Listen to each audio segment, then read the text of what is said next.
how you will face the exam.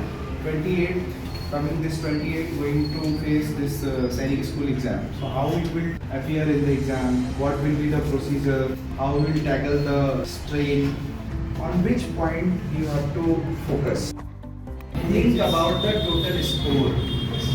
Total score is 300 for juniors, right?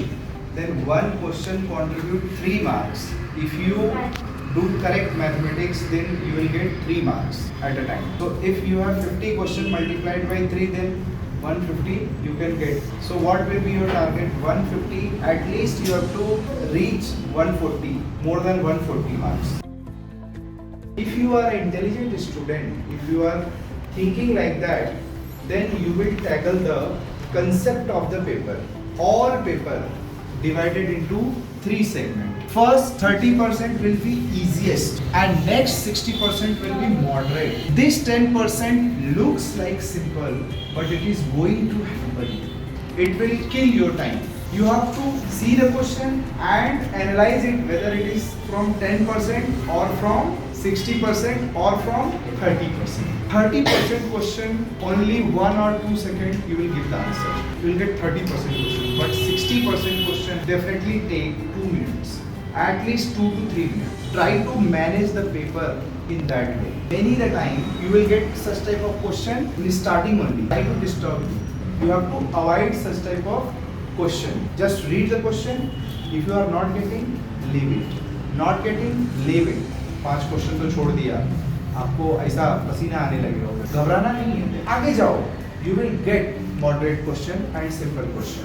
50 के 50 question एक साथ पलट दो, कोई फर्क नहीं है. But don't stuck with this 10%. Otherwise ये आपके पूरे टाइम को स्पॉइल कर देगा, पूरे पेपर को स्पॉइल कर देगा. आपने हर जगह ये चीज फील किया होगा.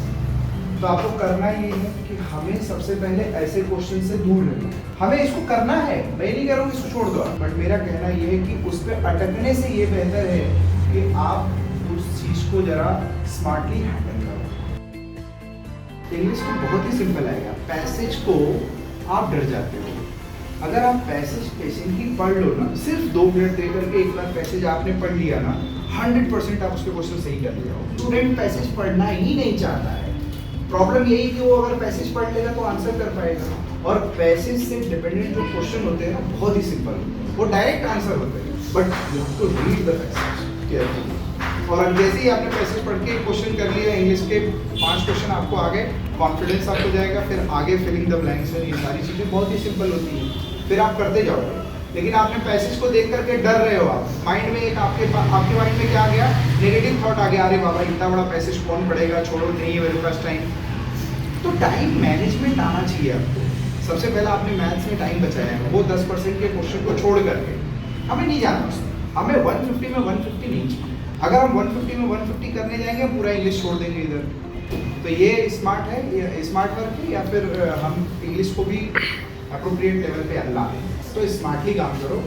करंट अफेयर्स, जीके, इस पे भी आप इक्वली फोकस करो. जितना सर ने सिखाया, 500 क्वेश्चन के बाहर कुछ नहीं जाने वाला. स्टैटिक जीके जो हमने आपको दिया है, that is going to help you 100%. तो डेली काम करना है. ये नहीं सोचना है कि आज की पढ़ाई हो गई. नहीं, आपको घर जाना है तो आप मैथमेटिक्स कर रहे हो, मैथमेटिक्स कर लिया आपने, then go for video channels देख रहे हैं सबके करंट अफेयर्स जो पढ़ा रहे हैं, उसमें आप नोट्स बना रहे हो, रिवाइज कर रहे हो, स्पीड बढ़ाओ, 2x करो. वहाँ पे जाकर के अपना जो है वीडियोस को देखो. Then you will get confidence. जितनी बार आप वीडियोस देखोगे उतने कॉन्फिडेंस आपको मिलेगा. आपको करना क्या है? आपको करना है जो 500 क्वेश्चन दिए गए हैं उसको मम्मी को दे दो, पापा को दे दो. पापा पूछो मुझसे. वो रैंडमली पूछ रहे हैं, आप आंसर कर रहे हो. नहीं आ रहा है तो आप आंसर देख रहे हो, फिर पूछो, फिर आंसर करो, फिर पूछो. एक फ्रेंडली नेचर होना चाहिए. नहीं, ऐसा नहीं होना चाहिए कि पापा गुस्से में आ गए, तुमको 2 थप्पड़ लगा. नहीं, ये सब हम लर्न कर रहे हैं ना, ये प्रोसेस है लर्न करने का. अरे गेटिंग, ऐसा करके आप अपने आप को एम्पावर कर सकते हो, इम्प्रूव कर सकते हो. जीके, करंट अफेयर्स दोनों इम्प्रूव कर सकते हो विद इन शॉर्ट टाइम.